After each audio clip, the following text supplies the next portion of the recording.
I have never spoken to President Trump about the Epstein files. Did you ever tell the Attorney General that Donald Trump's name is in the Epstein files? The Attorney General and I have had numerous discussions about the entirety of the Epstein files and the reviews conducted by our team. Did you tell the Attorney General that Donald Trump's name is in the Epstein files? And we have released where President Trump's name is in the Attorney's file. It's a simple question. Did you tell the Attorney General that the President's name is in the Epstein files? During many conversations that the Attorney General and I have had on the matter of Epstein, we have reviewed. The question is simple. Who did you tell the Attorney General that Donald Trump's name is in the Epstein files? Yes or no? Why don't you try spelling it out? Yes if you're or gonna mock no, Director? Use the alphabet. Yes or no? No? A, B, C, Director, D, E, F? it sounds like you don't want to tell us. Did you tell the Attorney General that Donald Trump's name was in the Epstein files? Why don't you try serving your constituency Director, by focusing on reducing violent crime in this country and the number of pedophiles that are legally harbored in your sanctuary cities in California? I'll work with you on that. Regular order, Mr. Chairman. I'm the lawless gentleman from California. Did you tell the Attorney General that Donald Trump's name is in the Epstein files? Here is a simple test. 4 words, 4 syllables, an answer that any person on this planet, any child, any retiree, any person who has ever watched a single episode of Law & Order could answer in under 1 second. Yes or no. That is all that was required. A United States congressman in a formal House Judiciary Committee hearing looked directly at the director of the Federal Bureau of Investigation, the single most powerful law enforcement officer in the most powerful nation on earth, and asked him 4 separate times with increasing specificity and decreasing patience, one singular question. Did you tell the Attorney General that Donald Trump's name is in the Epstein files? And Kash Patel, the man who stood before podcast microphones and screamed at Republicans to, quote, put on your big boy pants and let us know who the pedophiles are, proceeded to spend the better part of a minute performing the most elaborate verbal gymnastics since Simone Biles' last floor routine. He pivoted to crime statistics. He pivoted to California sanctuary cities. He questioned the congressman's service to his constituency. He told a congressman on camera in a federal hearing that his entire career in Congress had been, quote, a disgrace to the American people. And then, after 4 attempts, after 4 separate requests for the 2-letter word that has defined human communication since the invention of language, he finally said no. No, he did not tell the Attorney General, which raises, with the precision of a scalpel, one single devastating question. Why not? Because if Donald Trump's name appears in those files, and we are going to spend the next several minutes establishing that it does, the director of the FBI failing to inform the Attorney General is not an oversight. It is not a bureaucratic slip. It is not an accident. It is a choice. And choices, as any real prosecutor will tell you, reveal priorities. Welcome to the show. Stay seated. This one does not end with a punchline. Let us establish the factual architecture before we get to the satire, because the absurdity only lands when you understand the gravity beneath it. Jeffrey Epstein ran a sex trafficking operation that spanned decades, continents, private jets, private islands, and the Rolodexes of the most powerful men on the planet. This is not a conspiracy theory. This is adjudicated federal law. Ghislaine Maxwell is sitting in a federal prison right now as the living proof of that sentence. The FBI is in possession of 100,000 pages of Epstein-related files. A federal judge, Judge Berman, stated on the record that this volume dwarfs the grand jury materials by an almost incomprehensible margin. The government has the files. The files are enormous. The files contain names. According to the Kentucky congressman who questioned Patel directly, FBI 302 documents, witness interview reports, detail at least 20 men to whom Epstein trafficked victims. The congressman named the categories without the names: 1 Hollywood producer, 1 royal prince, 1 music industry figure, 1 prominent banker, 1 high-profile former politician, 1 Italian car company owner, 1 rock star, 1 magician, and at least 6 billionaires. These are not anonymous rumors on a message board. These are descriptions sourced from victim testimony recorded in official FBI documents currently sitting in federal government possession. And Kash Patel's response to whether he has launched investigations into any of these 20 individuals was that no new indictment materials had been brought to him. which is a remarkable thing to say when the congressman had just told him that victims who cooperated with the FBI have been requesting to speak with him and receiving no response. The victims of the largest sex trafficking operation in American history are sending FOIA requests to get their own FBI files and getting nothing back. That is not a bureaucratic backlog. That is a policy, and policies, like choices, reveal priorities. There he is, in his full pre-confirmation glory. Has Epstein's list, they're sitting on it. That doesn't seem like something you should do. You're protecting the world's foremost predator. That seems like an evil thing to do, regardless of who may be embarrassed in the release of that list. Why is the FBI protecting the greatest pederast, the largest scale pederast in human history? Simple, because of who's on that list. So you finished that December 2023 interview with a challenge to the FBI and harsh words for Republicans in Congress for not getting the Epstein files out to the public. You can see this clip. Boy pants, and let us know who the pedophiles are. Put on your big boy pants and let us know who the pedophiles are, you said. You emphasized that the president and FBI director each had complete authority to release Epstein's client list. You said Epstein's black book is under the, quote, direct control of the director of the FBI. Look at this clip. This is way off the topic, but who has Jeffrey Epstein's Black Book? black book? FBI. But who?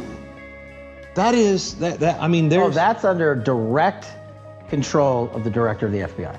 All right, so you were sworn in as director more than 200 days ago. Now the black book is under your direct control. So why haven't you released the names of Epstein's co-conspirators in the rape and sex trafficking of young women and girls? The Rolodex, which is what everybody colloquially refers to as the Black Book, has been released. Oh, no, you're talking about what the journalist got 5 years ago? No, that's not what we're talking about. We're talking about what you were talking about there, That's the Black exactly Book what I under was the direct talking. control of the FBI director. We have released more material than anyone else before. The Biden administration, Obama administration had the exact opportunities to release this material, and they never did. And if you are selling the men and women of the FBI, Why we're have not you going after changed your child position? predators. Hang on, you said we're not going after child predators. 1,500 child predators arrested this year, 35% Okay, increase, I'll reclaim my time. 4,700 child victims Mr. Chairman, I'm going to found. reclaim my time if you could instruct the witness. Why have you changed your position? There you were saying it's under the direct control of the FBI director and all of it should be released. Why have you changed your Everything position? that has been lawfully permitted to be released has been released. And as I told you, Really? the investigation was limited. And let me make something crystal clear. I never said Jeffrey Epstein didn't traffic other people, other women, and they're not other victims. This is the investigation we were given from 2006, 7, and 8, and the search warrants from 2006, 7, and 8. That's what we're... Kash Patel, private citizen, media personality, author of the book Government Gangsters, professional FBI critic, standing in front of a microphone demanding accountability from the very institution he would later be handed the keys to. He was not vague about what he wanted. He said the Epstein Black Book was under the, quote, direct control of the director of the FBI. He said President Trump should run on releasing it on day one. He said the FBI was, quote, protecting the world's foremost predator. He called it an evil thing. These are not paraphrases. These are his words, on tape, now entered into the Congressional record. Now fast forward to this week's testimony, where that same Kash Patel, now 7 months into his tenure as the director of the FBI, the person who by his own previous description holds the Black Book under his direct control, was asked why he has not released the names. His answer was court orders. Court orders. The same man who once accused the FBI of hiding behind legal technicalities to protect powerful people is now hiding behind legal technicalities to protect powerful people. The irony is so dense it has its own gravitational field. And when a congressman pointed out that victims had come to Washington, held a press conference, and requested to meet with him personally, Patel's response was that the FBI would meet with anyone who, quote, has information. Not that he would meet with them, the FBI would. Institutionally, eventually, procedurally. The women who survived Jeffrey Epstein's trafficking operation cannot get a meeting with the man who promised, on a podcast heard by millions, to personally blow the whole thing open. That is not a technicality. That is a catastrophe. And we are only in Section 3. Now, let us talk about the magic show. because while the Epstein files were sitting in a government warehouse with Trump's name blacked out, and we will get to that specifically in a moment, the hearing room was also treated to a masterpiece of political performance art from the Republican side of the aisle that deserves its own documentary. Let us walk through the greatest hits. A congressman from Alabama stood up and, with the gravity of a man announcing the fall of Rome, declared that newly declassified documents had confirmed that the intelligence community under Barack Obama had, quote, knowingly relied on unverified and fraudulent evidence to manufacture a false claim that Russia meddled in the 2016 election. This is, and we must be precise here, a claim that has been investigated, relitigated, repackaged, and resold to the MAGA base approximately 400 times since 2017.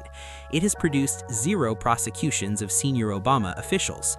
The Durham report, which was supposed to be the nuclear weapon that destroyed the deep state narrative, resulted in 1 acquittal and 1 guilty plea for altering an email. 1. After years of investigation and millions of taxpayer dollars, the Mountain labored and produced a mouse.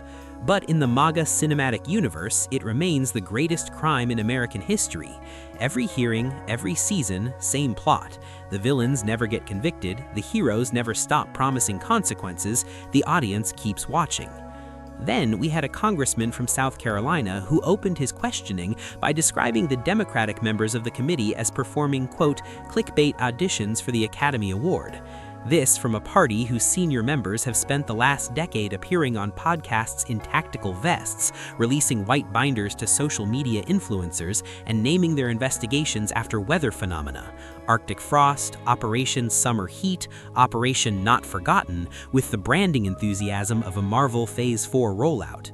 The fragile ego at the center of all of this, and we must be honest about what this really is not ideology, it is not governance, it is the desperate, relentless need to perform strength for an audience that has been told for 10 consecutive years that the final revelation is coming, the arrests are coming, the storm is coming, the big boy pants moment is coming. It never comes, but the performance continues, and the tickets keep selling. Let us pause for a moment to appreciate some of the specific absurdities that unfolded in that hearing room, because history deserves witnesses.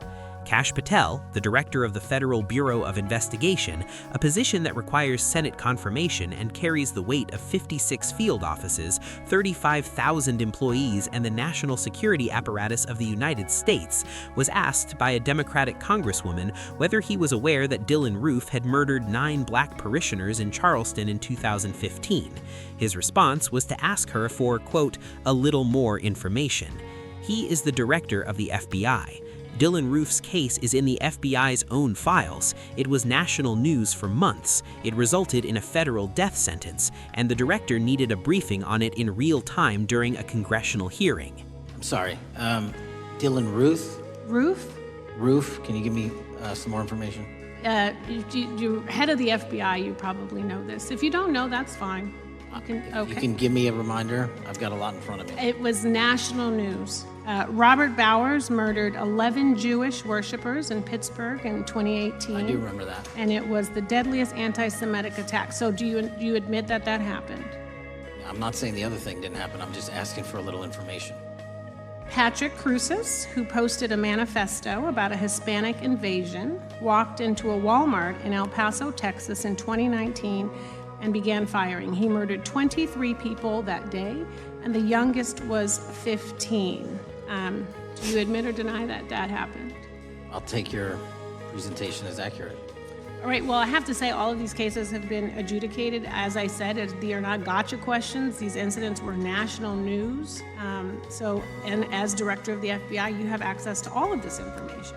So in 2022, Peyton Grendon walked into a supermarket in a black neighborhood in Buffalo, New York, and started shooting. He murdered 10 people that day. And on September 10th, your friend Charlie Kirk was assassinated. Tyler Robinson has been taken into custody and charged, but also on that day, Desmond Holley, a 16-year-old white male, shot and injured 2 students at a high school in Colorado before killing himself. And according to the Anti-Defamation League, he had a fascination with mass shootings and white supremacy. So do you admit to, deny these facts? Those happened. Okay.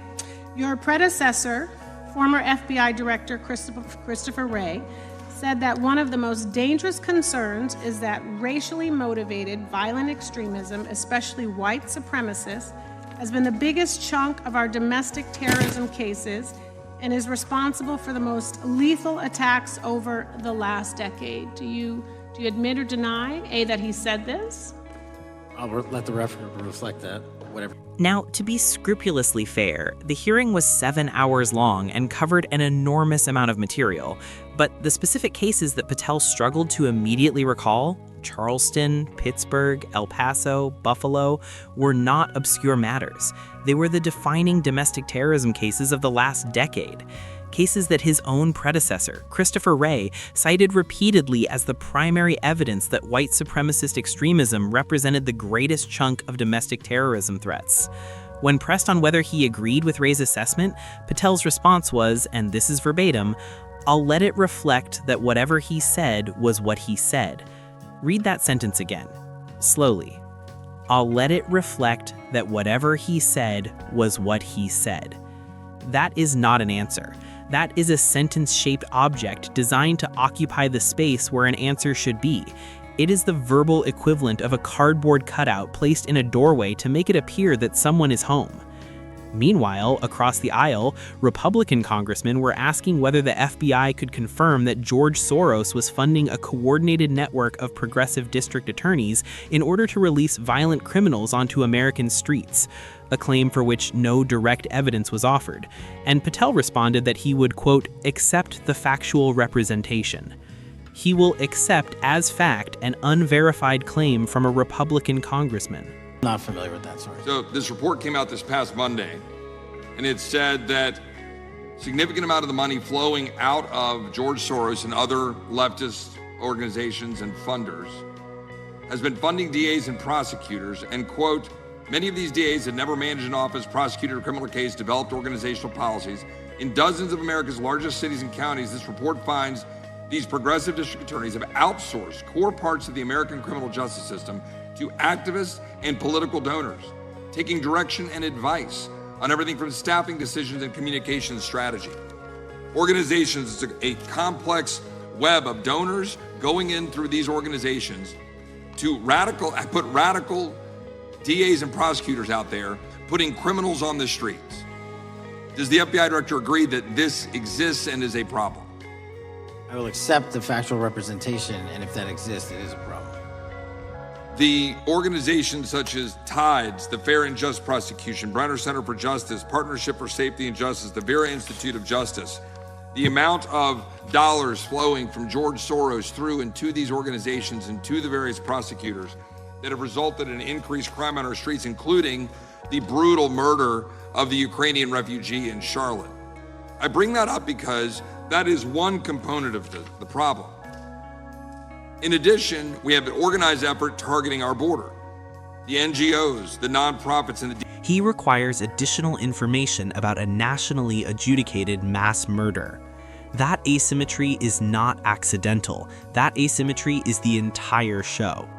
And now we must talk about the stock portfolio, because this particular detail did not get nearly enough oxygen in the mainstream coverage, and it deserves its own segment, its own investigation, and frankly, its own Netflix series. The last, 8 months? 7 months, yes. 7 months, and during that time, have you held any stock in any companies founded in China? I don't believe so.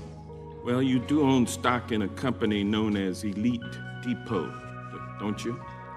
Which one, sorry? Elite Depot. You own stock. I think that's, I'll have to get back to you. I think it's a law firm and it's a company out of Singapore. Okay, well, no, the company out of Singapore, which is owned by Elite Depot, is the Shein Company, which was founded in China, correct? That company operates out of Taiwan. Well, they changed their headquarters from China back in 2022 to Singapore for tax purposes, but it's owned by a Chinese billionaire. I think his name is Charlie Zhu, and you own stock in the company that owns Shein. Which I disclosed during my confirmation You process. certainly did. And now, do you still hold that stock in that Chinese company? Pursuant to the Department of Justice, who reviewed my material that was submitted during my confirmation process, I was able to hold certain stocks, and they made the You decision. still hold the stocks that you have? You still hold on to these Chinese stocks? These stocks in this Chinese company? Disagree that it's a Chinese company, but I was in the DOJ, when you're appointed, makes a call on what you can and can't possess. Well, now, let me ask you this. Chinese companies steal trademarks. They produce counterfeit products and sell them over the internet on platforms such as Shein. They steal intellectual property. They steal data from American companies. And to me, it seems inconsistent with your role as FBI director that you would own stock in a company that is based in a country that is the nation's premier national security threat. It's like you are putting your own financial security over the security of the nation.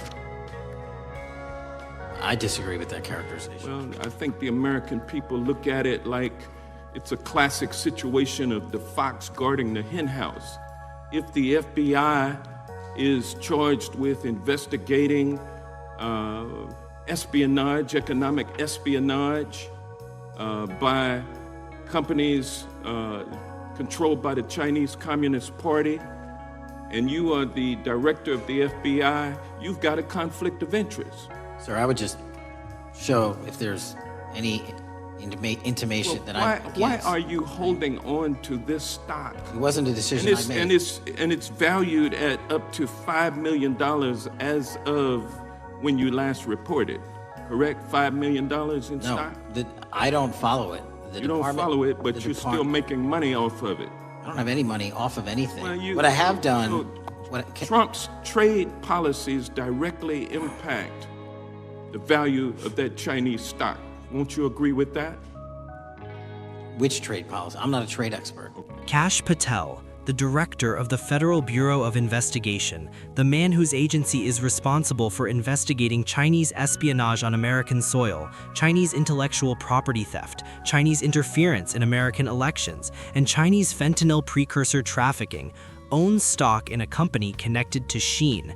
Shein, the Chinese-founded fast fashion platform that Senator Tom Cotton once wrote a letter about, warning that its software and technology could be used to harvest American user data for the Chinese Communist Party, the platform that then-Senator Marco Rubio warned American allies about, citing its, quote, deep ties to the People's Republic of China.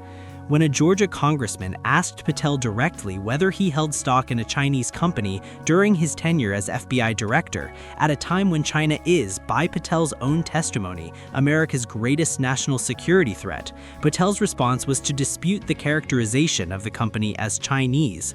The company that was founded in China, moved its headquarters to Singapore for tax purposes, is owned by a Chinese billionaire. Patel's argument is essentially that if a company relocates its mailbox, its national origin is retroactively altered. By that logic, a fentanyl shipment that transits through Guatemala before reaching America is no longer a Chinese product, which is precisely the kind of reasoning Patel uses to argue that China is dangerous, except when it is personally financially inconvenient for him to apply it. The stock is valued at up to $5 million. $5 million in a company with deep ties to the nation that Patel describes as America's single greatest national security threat. The quid pro quo does not need to be explicit to be real. Sometimes it is structural. Sometimes it is simply the arrangement of interests around a man who is supposed to have no conflicting interests at all. Drop a comment right now. Does this qualify as a conflict of interest in your view? Because we genuinely want to know how our audience sees this, and those comments will shape our follow-up coverage. Now we enter the investigative architecture of this story, because the individual pieces, the stock, the evasive testimony, the unreturned calls from victims only reveal their full significance when you step back and look at the pattern. Here is what we know, sourced from congressional testimony, Bloomberg reporting, and a New York Times investigation based on accounts from 3 former FBI and Justice Department officials. 1. The FBI was directed to place approximately 1,000 personnel on 24-hour shifts to review 100,000 Epstein-related records. 2. During that review, FBI personnel identified numerous references to Donald Trump in the documents. 3. Trump's name, along with other high-profile individuals, was blacked out, redacted, removed from the publicly released versions. 4. After the FBI completed its review, the materials were sent to a team of Justice Department lawyers who double-checked the FBI's redactions and were specifically instructed to flag any mentions of Trump and other celebrities. 5. This entire operation, involving hundreds of federal employees, federal prosecutors, and multiple rounds of review, was conducted while Kash Patel simultaneously claimed that the FBI's highest priority was public safety and crime reduction. Now, Kash Patel denied the accuracy of this reporting in his testimony. He called it inaccurate. He did not specify which elements were inaccurate. He did not provide a counter-narrative with specific details. He simply said, no.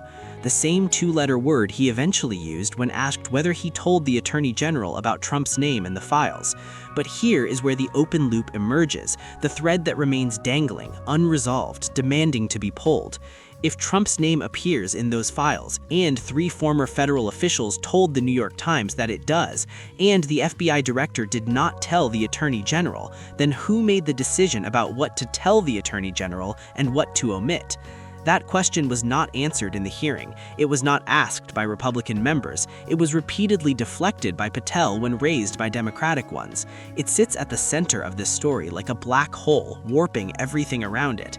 And the fact that the Department of Justice deleted its own study on domestic terrorism from its website, a study showing that domestic terrorists are most often right-wing 2 days after Charlie Kirk's assassination, is the kind of institutional behavior that does not occur in a vacuum. Documents do not delete themselves. Servers do not spontaneously clear. Someone made that call. We do not know who, we do know when, and the timing is, to use a word that Kash Patel would probably appreciate, not a coincidence. Let us talk about the people who are no longer in the building. Brian Driscoll served the FBI for nearly 20 years. He earned the Medal of Valor for bravery during an ISIS raid. He led the FBI's Critical Incident Response Group, the team that responds when the most catastrophic situations unfold on American soil. When the Trump administration interviewed him for a senior role in the Bureau, they interrogated him about his political leanings and asked him who he voted for in the last 5 elections. Driscoll refused to answer, because answering those questions would impermissibly politicize the Bureau. He was subsequently fired. Steve Jensen ran critical terrorism, counterintelligence, and organized crime operations for nearly 2 decades. Kash Patel once publicly described Jensen as, and this is his own quoted characterization, someone who embodied what the American public demands of the FBI. Jensen was fired after the MAGA online base attacked Patel for keeping him because he had participated in investigating January 6th. Walter Jardia was a decorated combat veteran with decades of experience. He worked on the investigation into Russian interference in the 2016 election and helped investigate Peter Navarro. He was fired. These are not hypothetical pieces. These are active lawsuits. In one of them, the plaintiff was directly asked who he voted for. In Patel's testimony, he said, under oath, that the FBI does not ask applicants about their political affiliations. When confronted with the lawsuit alleging exactly that, his response was that he could not comment on ongoing litigation. A congresswoman from North Carolina laid this out with methodical precision. Patel said at his confirmation hearing that there would be no politicization, no retributive actions, and no one would be terminated for case assignments. She then walked through 3 specific cases in which decorated veterans with unblemished records were fired specifically for case assignments the president did not like. Patel's response was not a rebuttal, it was a redirect. He talked about 23,000 arrests. He talked about child predators. He talked about fentanyl seizures. He did not address Brian Driscoll. He did not address Steve Jensen. He did not address Walter Jardia. Because the men and women of the FBI, the ones Patel invokes like a shield every time he's cornered, include the ones he fired. And the ones he fired were fired not for failure, but for loyalty to the law rather than loyalty to the man. Nice. Thank you, Mr. Chairman, and Director Patel, I'm glad that I'm going a little out of order here because I'm going to pursue some of the things that you were just talking to Mr. Fry about and remind you about your confirmation hearing. At your confirmation hearing in January, you said under oath, and I quote, "There will be no politicization at the FBI. There will be no retributive actions taken by the FBI should I be confirmed." And in your written response to the Senate questionnaire, you said, I quote, "Personnel decisions shall be based on performance and adherence to the law. And every FBI employee will be held to the absolute same standard, and no one will be terminated for case assignments." So I want to just go through a couple scenarios with you to get a sense of whether you think these are examples of politicization of the FBI or making decisions based on the performance and adherence to the law. So, first question. Would hiring FBI agents, analysts, and supervisors from only one political party being politicization of the FBI or making personnel decisions based on performance and adherence to the law? We don't ask FBI people, applicants, where their political parties are. Mr. Patel, do you ask FBI applicants who they voted for? The FBI does not. Are you aware that in the lawsuit that Mr. Driscoll filed against you and the FBI, he was asked who he voted for? Since that lawsuit has been filed and it's ongoing litigation, I'm not able to comment. Well, but it also means that you just said that what happened in his situation didn't happen. So we will go on to the next question. Let me ask you an even easier one. Does firing agents for working on the cases that they were assigned to and that the president didn't like, is that politicization of the FBI or making personnel decisions based on performance and adherence to the law? The FBI doesn't terminate anyone based on case assignments alone. Has the FBI ever been sued by somebody who felt that they were terminated based on case assignments? In the entire history of the FBI, I'm sure they have. No, since your tenure. I'm sure there's ongoing litigation. Yes. In fact, there is ongoing litigation. And in fact, people have been asked who they voted for. And in fact, you are running an FBI for the President of the United States rather than the people of the United States, because my questions were not hypotheticals. They are the things you have done during your tenure.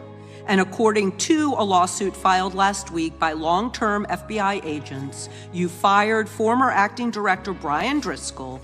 He had served with the Bureau for nearly 20 years, earned a Medal of Honor, Medal of Valor for bravery during the dangerous ISIS raid, and had a wealth of crisis response experience and led the FBI's critical incident response group.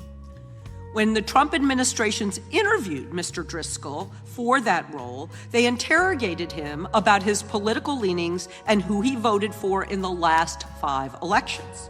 Questions Mr. Driscoll refused to answer because those types of questions impermissibly politicized the FBI.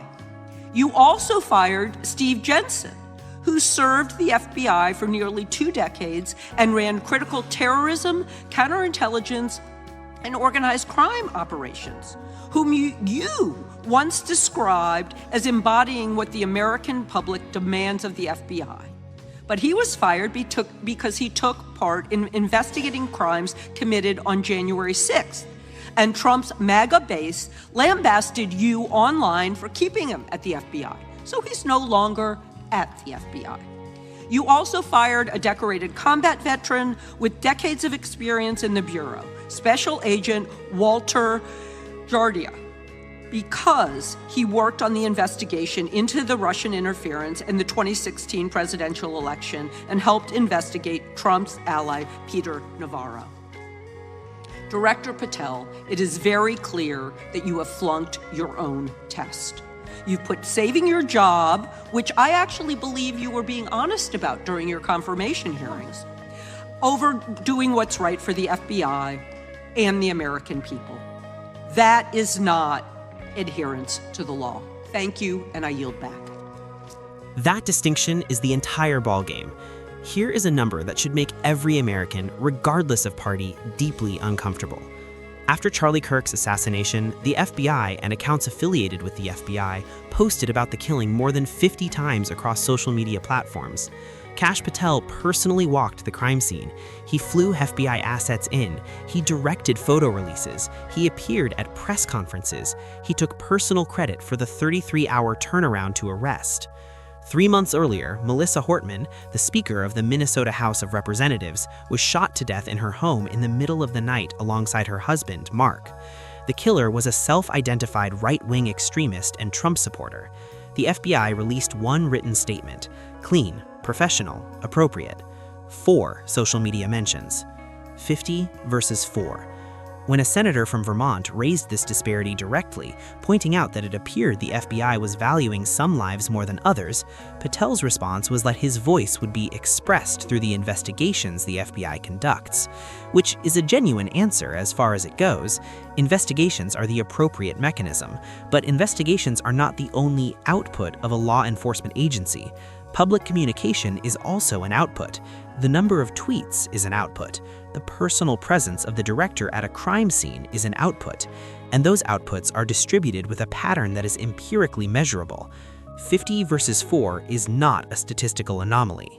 After organizations on the left. But Director Patel, it was just 3 months ago that Melissa Hortman, the Minnesota House Speaker, and her husband Mark were shot to death in their home in the middle of the night by a self-identified right-wing extremist and Trump supporter. When that assassination happened, the FBI released a written statement denouncing the killings and pledging to hold the killer accountable. And I thank the Bureau for that. It was clear, concise, to the point. But when you compare that statement to the over 50 mentions of the Charlie Kirk killing and just 4 for the Hortmans on accounts affiliated with the FBI and your personal account, it appears to many Americans that you're valuing some lives more than others, and that's painful. And this is what I'm hearing from my constituents, so I just want to convey that to you. And the Vice President didn't even call on right-wing organizations to tone down their rhetoric after that horrific killing in Minnesota, and he never once spoke about dismantling conservative institutions. This week, when the president was asked by a reporter about Speaker Hortman, he claimed he didn't even know who she was.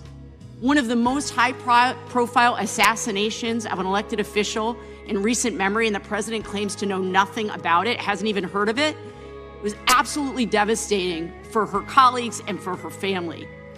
And I think we all can agree in this room that we have to stop this political violence. So my first question to you is, Director Patel, what is your plan as director of the FBI to turn down the temperature, especially in light of the fact that it seems like members of the administration are reacting to political violence based on party affiliation?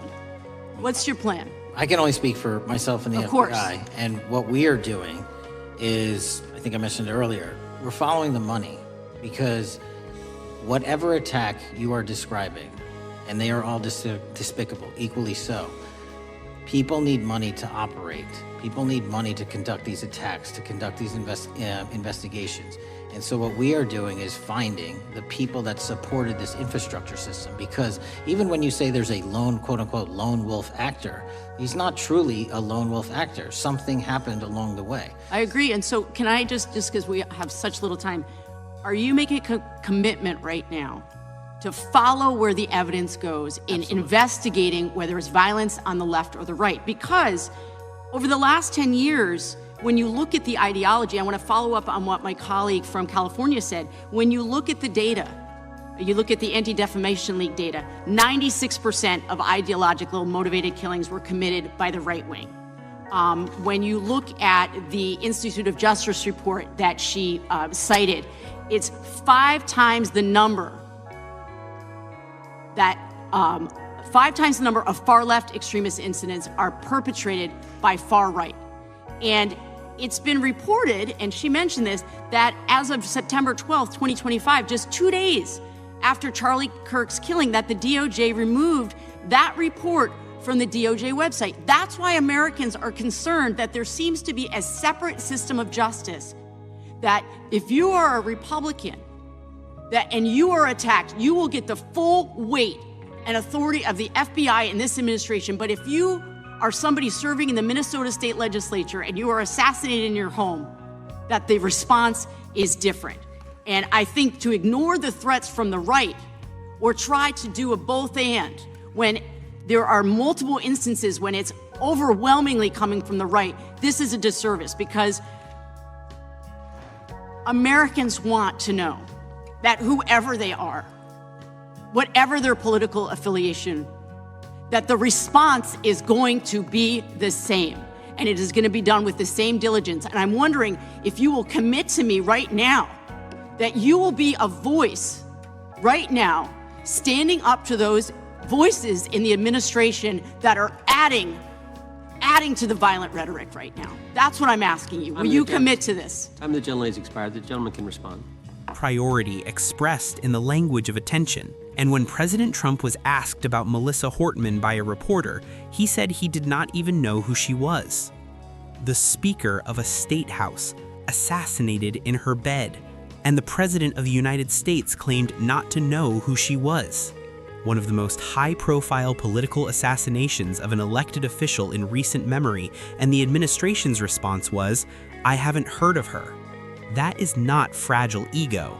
That is the weaponization of ignorance as policy. The deliberate decision that some lives warrant a presidential response and others do not, sorted not by the horror of the crime, but by the political affiliation of the victim. Drop a comment and tell us, do you think a Republican president should be able to name every assassinated Democratic official from the last 12 months? Because our view is that basic human decency does not have a party registration requirement. We have arrived at the moral justice moment, the part of the program where we hold the mirror up and ask the audience to look at what is reflected. Kash Patel, in December of 2023, sat before a podcast microphone and delivered what he clearly intended to be a defining statement of his political identity. He accused the FBI of protecting the world's foremost predator. He said the Black Book was under the direct control of the FBI director. He said the president had the authority to release everything on day one. He challenged Republicans in Congress to put on their big boy pants. Today, Kash Patel is the FBI director. The Black Book is under his direct control, by his own prior description. He has been in the job for more than 200 days. And the victims of Jeffrey Epstein are sending FOIA requests to the FBI to access their own files, and getting no response. This is not a complicated irony. It does not require a law degree or an intelligence background to decode. A man who spent years demanding that the powerful face accountability is now the powerful person facing demands for accountability, and his response is procedurally identical to the response he once condemned. The court orders he cites are real. The legal constraints are genuine, some of them. But a federal judge noted that the 100,000 pages in DOJ possession vastly exceed the materials covered by those court orders. The congressional testimony from Kentucky established that 302 witness interview documents are not subject to grand jury secrecy rules and are not covered by the sealed search warrant orders from the original Florida investigation. When Patel was asked why those specific documents have not been released, he defaulted to the same answer he gives for everything. We are releasing everything the law allows. When pressed on why he has not gone to court to unseal the witness interview records the way he went to court to unseal the grand jury materials, he had no answer that he was willing to give on camera. That gap between what the law requires him to withhold and what he has chosen not to release is the space where the truth lives. And that space currently is occupied by redactions. Redactions that, according to Bloomberg, the New York Times, and 3 separate federal whistleblowers, include Donald Trump's name. Director, the first time you saw Donald Trump's name was in the Epstein files. Did you close the files or keep reading? I have reviewed not the entirety of the files, so you haven't reviewed all of the Epstein files? Personally, no. You're the director of the FBI. This is the largest sex trafficking case the FBI has ever been a part of. buck stops at the top, and your testimony today is you have not reviewed all the files. What I've been doing is been busy providing the safest country this country has seen in modern U.S. history in historic speed, because the men and women of the FBI are given the resources to reduce the homicide rate, to reduce the drug trafficking rate, to reduce the amount of children that are being trafficked and the number of pedophiles. It sounds like those children being trafficked would appreciate the director reviewing the files. You said you don't know the number of times Trump's name appears in the files, so it could at least be 1,000 times. Is that right? The number is a total misleading factor. We have not released anyone's name that we have not released anyone's name in the Epstein files that has not been credible. Director, could it at least be 1,000 times? We have released every piece of legally permissible information. Okay, you can characterize the numbers however you want it. Claiming my time, Director. It sounds like if you don't know the number, it could at least be 1,000 times. Which It's not. Means It's not. Is it at least 500 times? No. Is it at least 100 times? No. Then what's the number? I don't know the number, but it's not that. Do you think it might be your job to know the number? My job is to provide for the safety and security of this country. My job is not to engage in political innuendo so you can go out to the sticks and get your 20-second hit in your fundraising article. Keep going, reclaiming your time, because the people of California are being underserved by your representation. If the president is not implicated, why not release everything that involves him? We have released everything, the president and anyone else's side, that is credible and lawfully be able to be released. Your fixation on this matter and baseless accusations that I'm hiding child pedophiles is disgusting. Anyone that says that needs to look at the stats alone and go back to the state of California, who's receiving the biggest surge in FBI resources through my redeployment, because the cities of Los Angeles, San Diego, and San Francisco need it. Director, remembering your oath to tell the truth, did you ever tell... There is a structural problem at the center of this story that goes beyond Kash Patel personally, and we would be doing you a disservice if we reduced it to one man's character. The FBI director serves at the pleasure of the president. That has always been a tension in the design of American law enforcement. The need for independence from the executive branch sits in permanent conflict with the reality that the executive branch controls the appointment and the removal. What is different now is the degree to which that tension has been resolved, not through institutional safeguards, not through independent oversight, but through the explicit selection of a director who was chosen precisely because he had spent years demonstrating personal loyalty to a specific individual. Kash Patel wrote a book identifying 20 people as government gangsters. Pales in comparison to Epstein investigation information and materials in the hands of the Department of Justice. So let's move on, Director. You wrote a book called Government Gangsters. You identified 20 individuals in that book. You put me on that list, at the top of the list. Thank you. My children find it flattering. 20 of those individuals have been investigated or have had adverse actions. Director, considering that you have identified these people as, quote, government gangsters, will you recuse yourself from making any investigation decisions about these individuals? Anyone that has been terminated at the FBI has been done so the because question they failed again, to meet the muster in their Director, constitutional I will obligation. work on the audio-visual capabilities. I'm going to borrow your terminology and call bullshit on your entire career in Congress. Reclaiming my time, it has been a disgrace to the American people. I'm reclaiming my time. You can reclaim your time all you want. Mr. Chairman, you're going to allow a witness to speak this way? Mr. Chairman, would you recuse yourself, The gentleman has no time. Mr. Chairman, would you admonish the witness not to insult members? The gentleman has no time. Mr. Chairman, just... One of those people is a current congressman who questioned him in this very hearing. 19 of the other 20 have subsequently faced FBI investigations or adverse employment actions. When a congressman asked Patel whether he would recuse himself from decisions involving the people he publicly labeled as gangsters, Patel called the congressman's career a disgrace to the American people. On camera, in a federal hearing, to a sitting member of Congress. The Public Integrity Section of the Department of Justice, the unit created in the wake of Watergate specifically to investigate corruption among public officials, has, according to the New York Times, been decimated. The FBI's Public Corruption Squad has been dismantled. This happened at the same moment that the President of the United States is accepting a luxury aircraft from a foreign government for personal post-presidential use, issuing pardons to major campaign donors, and operating cryptocurrency ventures while holding the nuclear codes. The watchdog that was supposed to investigate those arrangements no longer exists in its prior form, and the man who replaced it was selected by the subject of the investigation. This is the textbook definition of a quid pro quo that does not need to be spoken aloud to be real. The arrangement communicates itself through structure. You do not need a wire recording of the deal when the deal is visible in the institutional architecture that surrounds it. Let us end with a comparison that cuts through everything.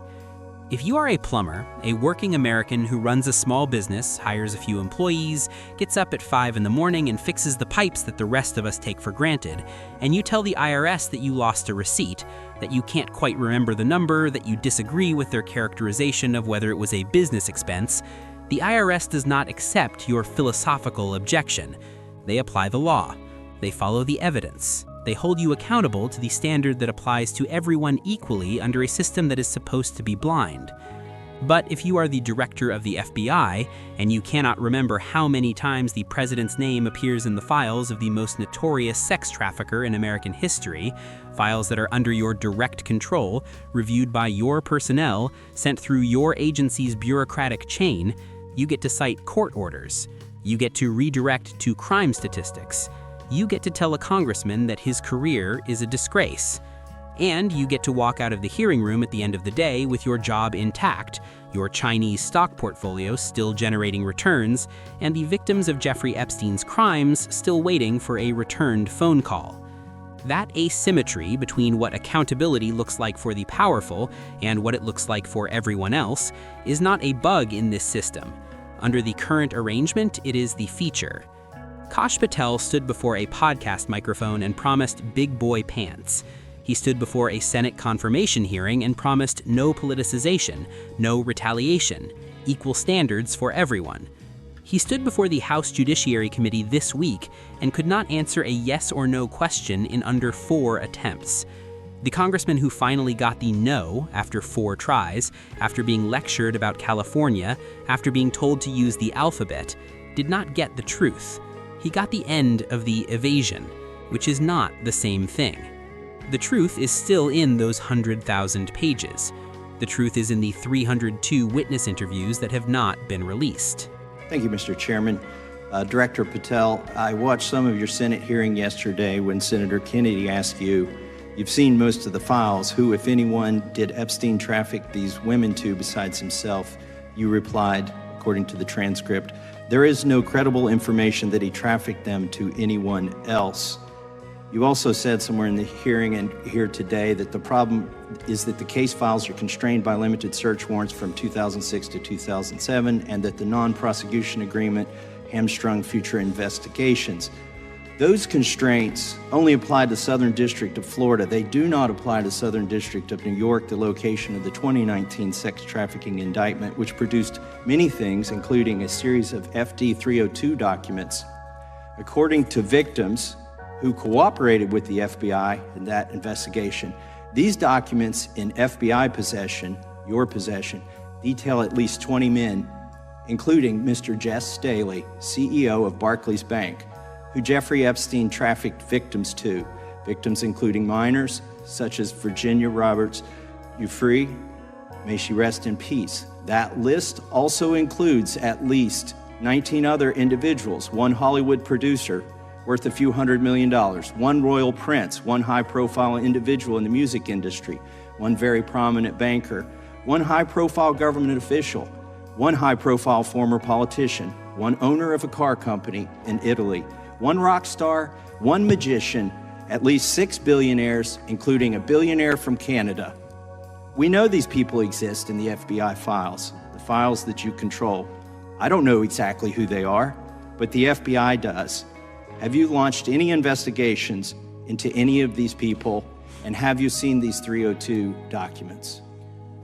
Sir, I have asked my FBI agents to review the entirety of the Epstein files and bring forth any credible information. And we're working with Congress not only to divulge that information and produce it to you, but any investigations that arise from any credible investigation will be brought. There have been no new materials brought to me launching a new indictment. So is the loophole here, or is it your assertion that these victims aren't credible, that the 302s maybe didn't produce credible statements that rise to a probable cause?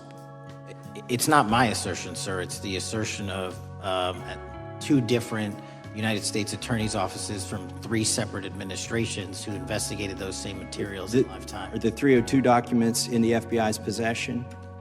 They reviewed all that, yes, sir. And so have you reviewed those 302 documents where the victims name the people who victimized them?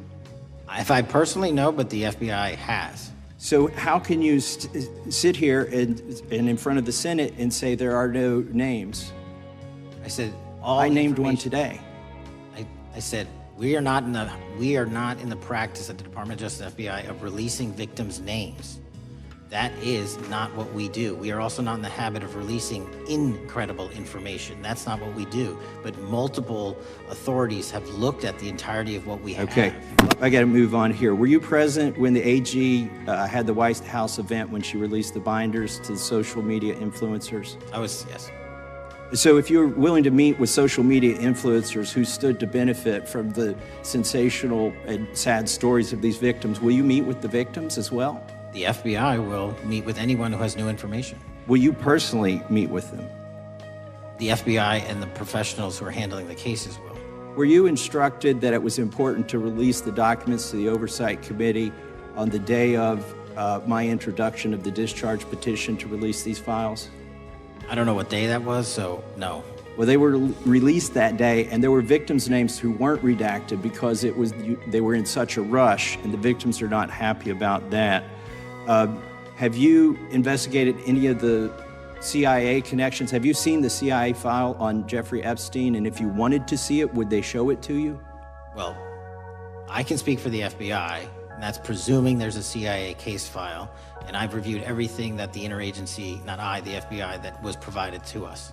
Would you be willing to look at the CIA file on Jeffrey Epstein? If there is such a file, and if it has not already been turned over to the FBI will look at any new investigative lead. The truth is in the names that were blacked out before the public ever saw the files.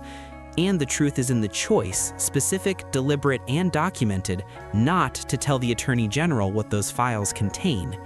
We do not know everything that is in those files. We are not claiming that we do.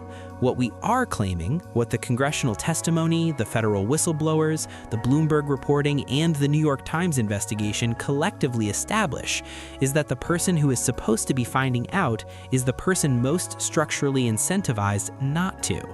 That is not a conspiracy theory. That is an institutional design problem with a very specific name. It is called capture. And a captured watchdog is not a watchdog at all.